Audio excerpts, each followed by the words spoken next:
Hello guys, hello. Start feeling like home. Yes, we need that as well.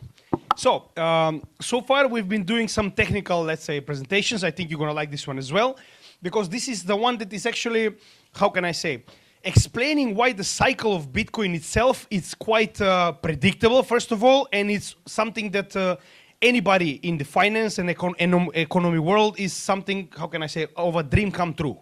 Because the first and most important thing in any cycle is, so far until now, none of them have been predictable. And all have been heavily influenced, you name it.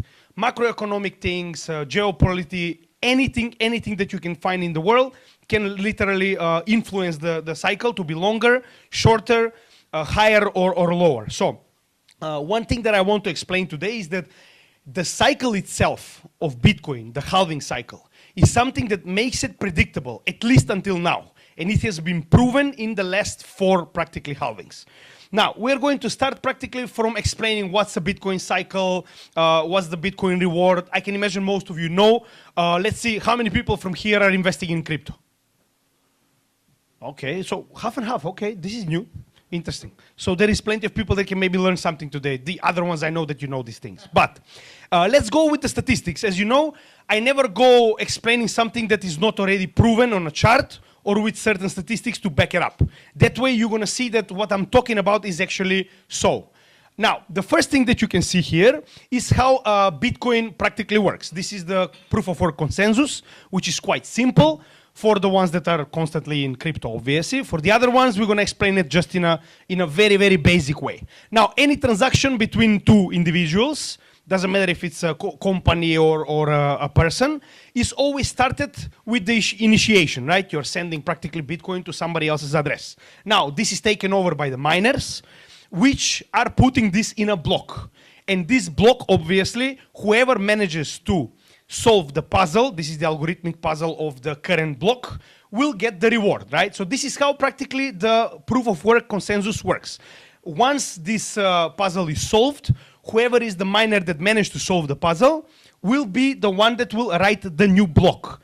The block is written, then it's practically spread as an information to all the other miners, and they are writing the new block in the ledger, which is the same ledger in every of the miners that are currently around the world.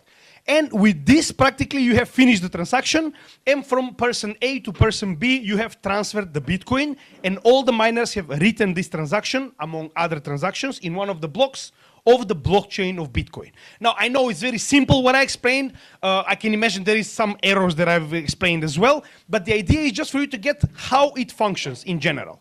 Now, the second part of it is the actual puzzle.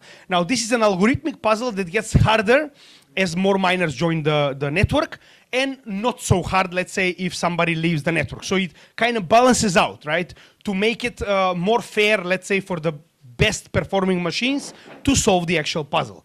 Now, once the puzzle is actually solved, the Bitcoin algorithm itself rewards the faster miner to solve the puzzle, certain amount of Bitcoin. Now, this is the Bitcoin price. This is what is very important, because the Bitcoin price itself is the one that makes the cycle so predictable so far. Now, this is actually the Bitcoin mining, as you've heard before. So, the Bitcoin price have been ranging from 50 Bitcoin on the first cycle, from 2009 to 2013-14. And we can see that in this first cycle, from total of 21 million Bitcoin, there have been 10,500,000 Bitcoins rewarded to the first miners that have been part of this network from 2009 to 2013. Now, the cycle itself is 4 years, and it's represented by the number of blocks. 210,000 blocks need to be processed for the halving cycle to start from the beginning. And what happens when 210,000 blocks finish? We have a halving event, which means the reward that until then was 50 Bitcoins per block goes to 25 Bitcoin per block. So it always halves. That's why it's called the halving, or halving, whatever you prefer.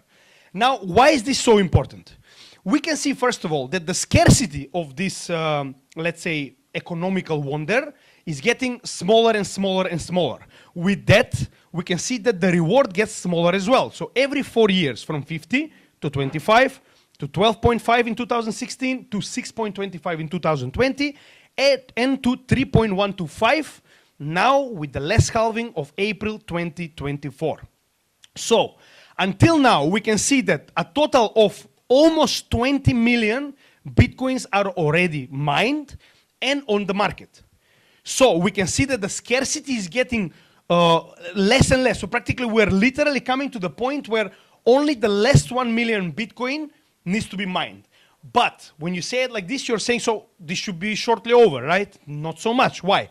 Because of the halving itself. So we can see that only in the first 4 cycles of halving, we have come to the point to mine 90% of the total amount of Bitcoin, right? So it means that only 10% of the total amount of Bitcoin remains to be mined in the following years. And by some basic mathematics, because it's very predictable again, right? Every 210,000 blocks, you are practically halving the reward, and every block is written every 10 minutes. So you have a very, let's say, static pattern where exactly, again, plus minus, let's say, a month or so, every 4 years you're getting a halving event. Something that has been the literal North Star of crypto, not only of Bitcoin. Now, why? As you can see here, as we are going by this schedule, the last Bitcoin will be mined in 2140. So you don't need to worry. We're not going to see it. So we just need to leave the benefit. The best thing is that we're literally at the beginning. That's the best thing about this cycle. We're literally at the beginning. Most of the people think like, oh my God, I'm so late. You see 90% of the amount of Bitcoin is already mined. Not so much, because again, the institutions are just entering. The people that are following me over here, they've been on the previous, let's say, lectures. I've been explaining why the Bitcoin spot ETF was such a big deal. And as you've seen, 2024 was absolutely amazing for Bitcoin spot ETF. What it means, this is the first time in the history of economics that, how do they say, the little people, us over here, have managed to front run the institutions. This is the first time in history that every individual here that, let's say, is not part of some kind of institution like BlackRock, have managed to bought something that is profitable like this before the institution.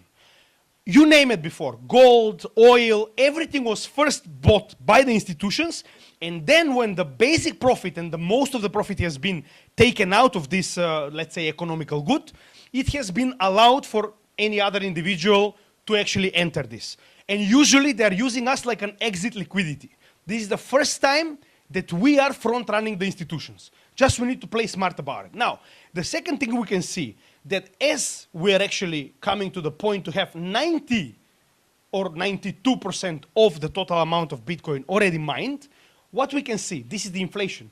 The inflation has gone minimal. Currently, the inflation of Bitcoin is smaller than any other currency in the world.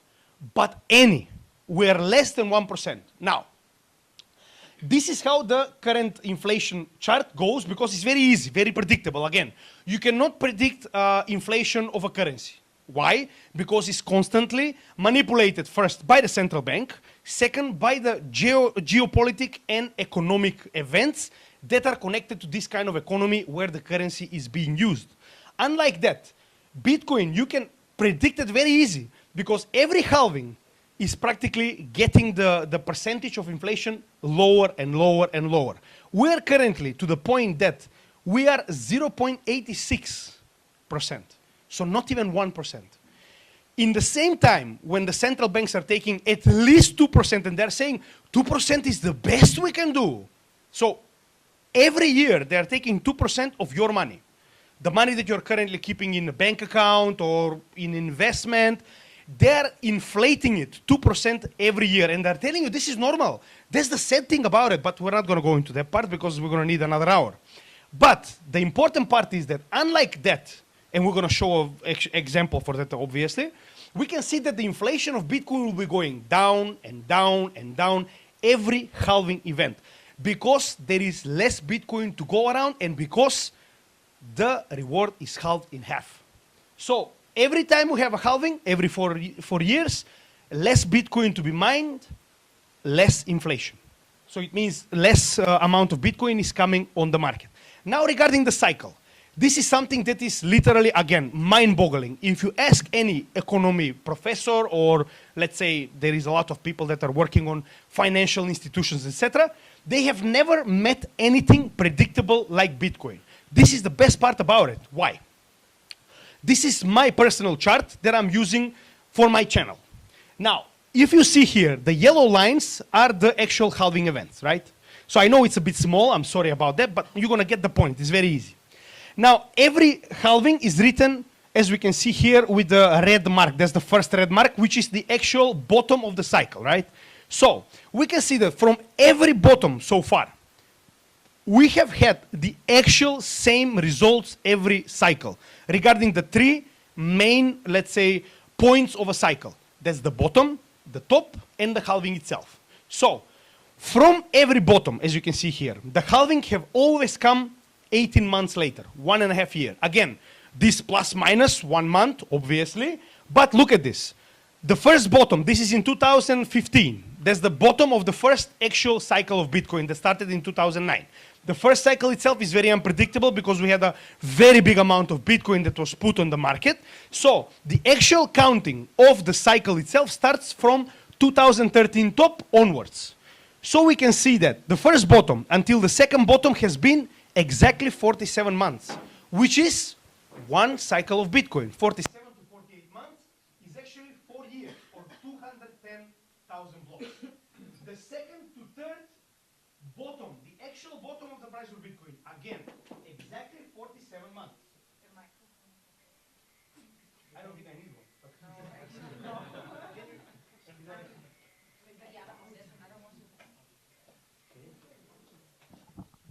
Can you hear me now?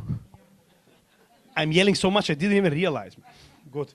So we can see that from first to second and from second to third, the bottoms were exactly 47 months. From the first bottom to the first top, 35 months, which means that's 3 years of bull market, 1 year of bear market. From the second bottom to the third top, from the second bottom to the second top, 35 months again. Exactly 3 years. What followed? 1 year of bear market. Literally to the point. Now, by this logic, obviously, not every cycle is the same because we can see the shape of the cycle itself. It's always different. 2013, we have two tops which were following one against each other. The second one, we had a blow-off top in 2017. Whoever was there knows exactly this was the first excitement. The third one was actual double top, M. But that doesn't change the fact that in all of these cycles, exactly 4 years. To the dot. Look at this. From bottom to halving, 18 months. From bottom to halving, 17 months. From bottom to halving, 16 months. Even if it's not exactly to the point, it's still keeping up in a structure unlike ever in the economic, let's say, science. Nothing has had this predictable cycle. Now this here. Over here we have the cycle, the halving event itself. And over here we can see that after the halving, because we have had halving of the actual reward, the best part of the cycle has always come. Why? Because there is less Bitcoin to go around. And as we are getting to the point that the institutions are literally fighting about Bitcoin, again, this is not something you're going to see on the... It's very rare for you to see something like this on TV. Because Larry Fink is doing this and he doesn't want you to know. You understand my point? He wants his clients to know, not you. Same goes for Fidelity. Same goes for Franklin Templeton. These are the biggest corporations and assets under management companies in the world. Same goes for the countries. I don't know if you've heard, but after Trump has literally stood in support of the actual law that will bring Bitcoin reserve, practically 1 month after, Putin has done the same. He said Russia will build a Bitcoin reserve as well. Do you know that the second largest mining farm for Bitcoin is not in America, it's in Russia? And it's state-owned. Why? Why would they do that? That's what I'm trying to tell you. They already got that, they understood. First of all, predictable as hell. You know exactly what's coming. Every halving, you have at least 1 to 1.5 years of pure gains because of the halving of the reward itself and because of the scarcity. We're talking about only 10% left to be mined. Something that protects your capital, like nothing else before. Now, let's go to the next one to explain this. Why am I saying it protects your capital? Remember how much time I spent to explain to you the inflation of Bitcoin itself. It is very important. This is how a lunatic government works. This is how. You see this? This is when you give power to anybody in the world to print as much money as they want. They will use it. Maybe not the first government, the second one for sure. If the second one does it, then you can bet that every other will do. So practically, they have been inflating the dollar to nothing. Why am I saying this? This is an actual chart, again, confirmed by, as you've seen, a lot of, let's say, this is labor statistics of America, right? And you have seen this chart in a lot of different, let's say, institutions. What does it say? From the first, let's say, time that they started recording, this is around the 1918, something like that. The dollar itself have been inflated, or the value of the dollar have been devalued to 1% in the last 100 years, to 1%. So what have been $1 in 1918, now it's literally 1 cent. And why am I saying this? They don't show you how much is the accumulated inflation. They're showing you, oh, but we had only 2% inflation this year. Don't worry, it's only 9%. So don't worry, we stole from you this year only 9%. This was the top after the COVID inflation, or this big bump here. They have managed to print 40% more from the existing dollars in only 1 year. 40%. Can you imagine that? This is ridiculous. This is not even a meme coin, man. Even a meme coin is not brutal as this, you know? So what's the problem here? Look at this. From the actual time that they started following the devaluation of the dollar, they have managed to inflate it 2,923%. So they have inflated the amount of dollars on the market, which means you have lost 99% of your gains if you had money in the bank from 1918 from your grandpa. You understand my point? So you cannot buy, what now? Chewing gum, something like that. So the idea is that unlike the Bitcoin that we have seen, where the inflation is going constantly down and down and down, this is how a green toilet paper of the best economy in the world performs. And they're saying to you, don't worry guys, keep your capital in dollars. It's safe, don't worry. How did they say? Your bank, your ATM is safe, your bank is safe, and there is an infinite amount of dollars in the Federal Reserve. This was said by an official of the Federal Reserve. Unfortunately, I cannot play you the video. For this, they would hang you on the square if anybody had an idea what he's talking about. But it is what it is. Let's use it while other people don't realize what it is. Now, this is actual cycles of 3 economic goods, where we have the cycle of gold, we have the cycle of one of the oldest, let's say, indexes that is in play, which is the practically the index that is following the industrial performance of America. And in the same time, we have the Bitcoin halving cycle, right? Again, this is not complete. This is just for me to show you what's the difference between cycles of any other economic good and the cycle of Bitcoin itself. Now look at this. The gold cycle had from practically 1970 onwards. First cycle, which was around 10 years. This is only bull market, right? Then we had from 1980 to 2000. That's 20 years of side or bear market.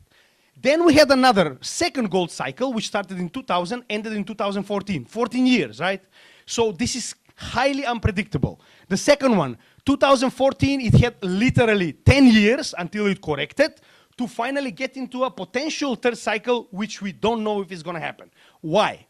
Unlike Bitcoin, which has halving, believe it or not, the producers and miners of gold adjust the mining and producing of gold depending on how much the countries or individuals are buying. Which means if more people are buying gold, guess what? They will be mining more gold. If less people are buying gold, guess what? They will stop mining gold. Why? To practically manipulate the price of gold in their liking. Unfortunately, this is the idea. This is how economy works these days. Now, the second one, as you can see, this is an index that have been gone through some of the major wars in the world, right? So we can see here, same situation. Look, we have first cycle, which lasted 6 years, then 3 years bear market, then we had practically over here from 1994, 6 years of bull market, 1 year of bear market. Again, over here we have from 2002 to 2006, 4 years. So it's highly, highly unpredictable. And what you can see also, dot-com bubble, earthquake, financial market crash, what does it say to you? That every economic or geopolitical happening in the world is literally influencing the cycle to go one or the other way. So in this thing, what you can actually, let's say, determine, that until now, we have never seen anything so predictable as the cycle of Bitcoin itself. Look at this. Every cycle is 4 years, right? And what we can see, that the start of the cycle always starts with what? With bear market 1 year. Then we have 3 years of bull market, where in the middle of the cycle, we have the actual halving. Next cycle, 1 year of bear market, 3 years bull market. 1 year bear market, 3 years bull market. Guess what? 1 year bear market, and we are in the 3rd year of the bull market of this cycle, without a hitch. To the point that you can literally predict the actual top. Look at this. Exactly on the year, as I was saying before. So what I'm trying to say is that one of the best things you can do in this situation, again, this is not a financial advice, what I'm trying to say is, what I'm trying to teach my audience on the Macedonian channel is, that you have something that has been never seen before. We have an actual economical good that follows an actual cycle to the dot. Why? Because it is influenced, let's be honest. The 2021 ban of China did this. The COVID did this, right? Again, let's not be honest. Now, every economical good, no matter what it is, it's always influenced by the geopolitical and economical happenings around the world. It's not even a question. But the cycle itself is intact. It goes as a Swiss clock, literally. Again, why would we go against the cycle if it goes so well, right? What's the point? Now, another important thing that we need to consider is that this cycle also, in some way, announces, or let's say, pushes the altcoin cycle as well. Why am I saying this? There is this chart that was done in 2017, more or less, when I actually entered the market itself. This chart explains that so far, as we know, that psychology of anything that we trade is more or less similar. If you're trading stocks, if you're trading bonds, if you're trading currencies, more or less we have a similar thinking of everyday investors. So, in this case, what you can see, that, and again, don't forget, this is a cycle before the institutions came into play. So this is before 11th of January 2024, which means that any investor in Bitcoin that was from the beginning has, sorry, excuse my French, shitload of money, right? Because he managed to buy Bitcoin, it was like $10, right? The time of the pizza, right? Oh, guys, you're all new. If you don't know the pizza, you're all new.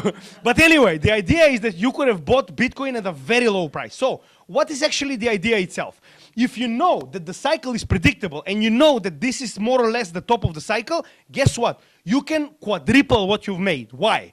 You practically roll over your capital into the second largest coin, which is second largest more or less since 2015-16. Ethereum, before it was XRP, but doesn't matter. The idea is that knowingly that you can actually roll over this capital, which is large. We're talking about a very big amount of capital, which is, if you compare it to the actual traditional finances, funny money. This is like pocket change of Larry Fink, you know? When he forgets his sweatpants from the last winter, he finds this in the pocket, more or less. But in comparison, in our cycle, this is a large amount of money, which means if you are a Bitcoin whale, you can literally push the altcoin season to happen. Why? Because if you have managed to do like 5x in Bitcoin, you just roll over the capital you have in what? In Ethereum, the second largest. What do you do next? When the Ethereum starts pumping, guess what? Everybody starts being interested, right? Because Bitcoin did 5x, Ethereum started going up, everybody wants to invest. Bitcoin price goes up, what do? You roll it again. You go into large caps, I don't know, doesn't matter.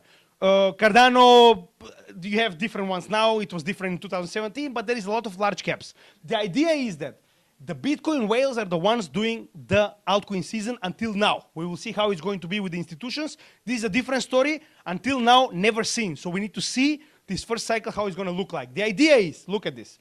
This is, again, proven on a chart. This is all statistics. The moment we have a top in Bitcoin, what they do? They start rolling over their capital in everything else. The problem is that, what people usually don't know, that everybody else starting aping in Bitcoin, which means everybody is buying. So you cannot even see them exiting the market. That's the problem.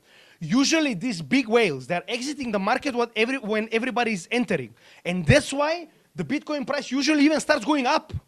You cannot even realize that they already left the market. They already went into the altcoins. What happens next?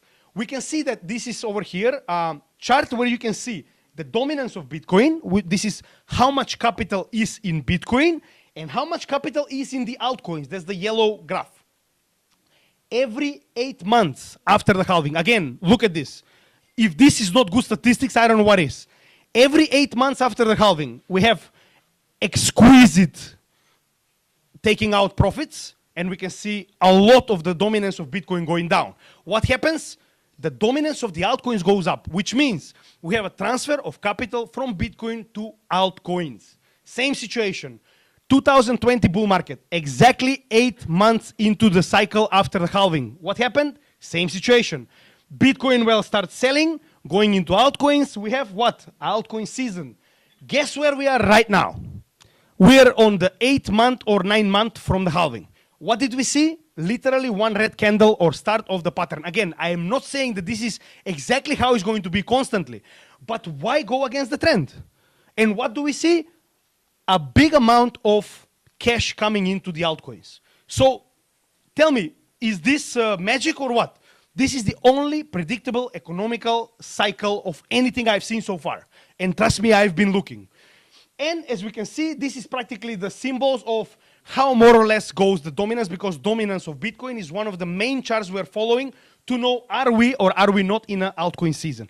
Another interesting statistic that we can see is the cycle itself, as we were saying.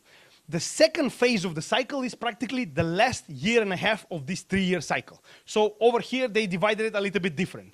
They did 1.5 years from the bottom and then 1.5 years from this timeline to the actual top. Guess what? Same situation. We have in the first half of this cycle, a situation in which, this is the 2015 to 2018 bull market. In the first half of the cycle, usually, as we were saying, the big money, in this case, we're still talking about the actual whales from a perspective of individuals. This is still not the institutions. A completely different story we're going to be seeing next bull market. What happened? They have been heavily accumulating Bitcoin. 89% of the full capital that came into the crypto market was in Bitcoin. And how much in the altcoins? Only 11%. The next part, the next phase of this bull market, look at this. We have an amazing 67% of the capital that came into the market went to the altcoins and only 33% in Bitcoin. But look at the gains. Again, we're not going to go into this because obviously people will get it as a financial advice. The idea is that altcoins, because they have a very, very small market cap, again, something that Larry Fink finds in his pajamas when he goes to sleep. You know, it's dangling. Come on, guys. Even this one? Okay. Anyway. So the idea is that the second cycle, we had the same situation. At the beginning, we have 77% on the first half of the cycle in Bitcoin. How much in the altcoins? Only 23%. What happened the next cycle? Again, don't forget, this is Elon Musk's fault. The idiot decided in the middle of the pump to say, you know what, we're not going to sell Tesla in Bitcoin because it's not green enough.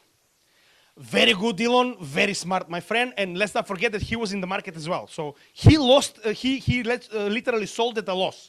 But anyway, what you're going to do? Black swan events happen. This is what it is. So we can see that even though it was smaller, it still was very big outperformance of the altcoins against Bitcoin in the second half of the cycle. And that's why we got the double top.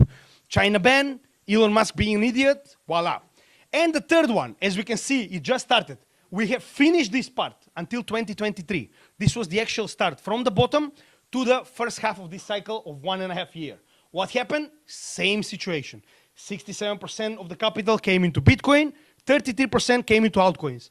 Literally like clockwork. So even if you're trying, you're not going to make it like this. Literally, you can see that it's constantly changing and in an already given pattern.